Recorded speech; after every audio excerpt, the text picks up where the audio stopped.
ICI has submitted interim report and recommendation number 2025-002 to the Office of the Ombudsman, following an investigation into alleged large-scale corruption and fund diversion within the Department of Public Works and Highways Flood Control Program. The inquiry launched in September 2025 focused on reports of collusion among legislators, DPWH officials, and private contractors in the misuse of allocations for flood control projects.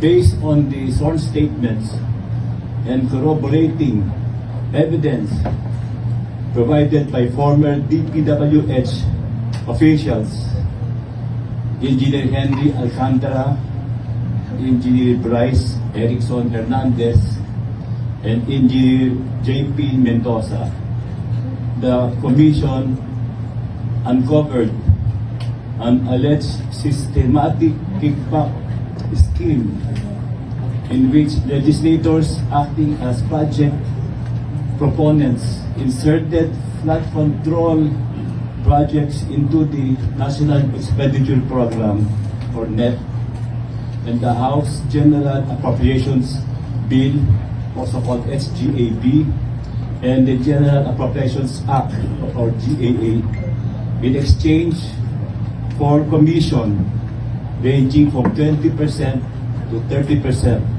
of the project cost. Payments were reportedly coursed through DPWH engineers and cooperating contractors to secure projects and awards and facilitate the release. According to the former DPWH officials, this scheme resulted in inflated project costs, substandard implementation, and the diversion of billions of pesos in public funds over several years. Among those implicated are Senators Joel Villanueva and Senator Jingo Estrada, former DPWS Undersecretary Roberto Bernardo, and Commissioner Audit Commissioner Mario Lipana. The alleged participation appears to constitute violations of Article 210 to 212 of the revised Penal Code on bribery and corruption of public officers. Sections 3B and 3C of Republic Act Number 3019, known as the Anti-Graft and Corrupt Practices Act, and Section 2 of Republic Act Number 7080, Plunder Law, given the magnitude of the funds involved. So I'll just state a little of what I said earlier.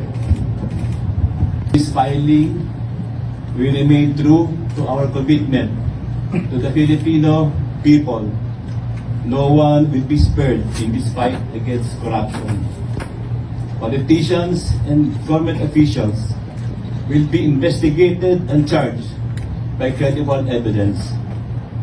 Those found responsible will face the consequences and held accountable under the rule of law.